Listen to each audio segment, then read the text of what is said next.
Nicole Castioni, un ton pressenti pour devenir ministre de la condition féminine du premier gouvernement de François Hollande, apparaît comme la plus glamour et la plus sulfureuse des candidates. Prostituée dans sa jeunesse à Paris, la voilà devenue une magistrate respectée au palais de justice de Genève. Un parcours de vie hors norme qui a forgé des convictions. Si elle est élue, elle luttera contre les privilèges fiscaux dont bénéficient certains de ses compatriotes ici en Suisse. C'est des gens qui partent pour ne pas payer l'impôt, qui ne sont pas solidaires avec leur pays. Une petite minorité de personnes qui sont ici pour des raisons fiscales. 1%, c'est très peu, c'est 2000 sur 200 000. Donc c'est vraiment pas représentatif. Malheureusement, ces gens-là affichent en l'air toute l'image de toute la communauté des Français de Suisse. Pas sûr que ce type de discours séduise dans une circonscription où une majorité de Français de Suisse ont plébiscité Nicolas Sarkozy.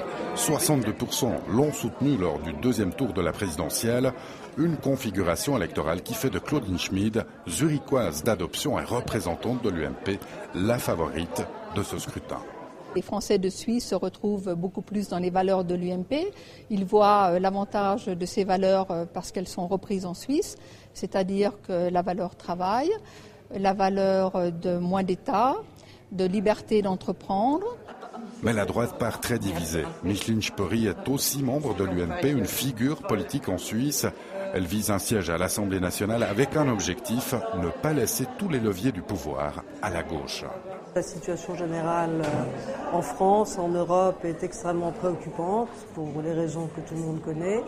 Je pense que ce serait dangereux même qu'une trop grande partie de la population française n'ait plus voix au chapitre.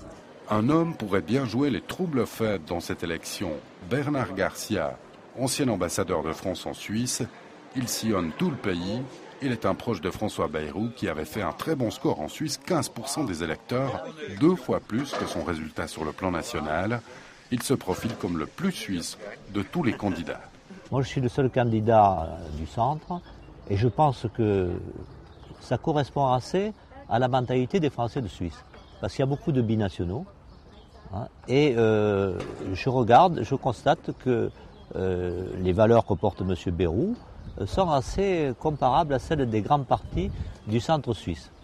Une élection beaucoup plus ouverte qu'il n'y paraît, 21 candidats, une droite favorite, mais qui part au combat divisé.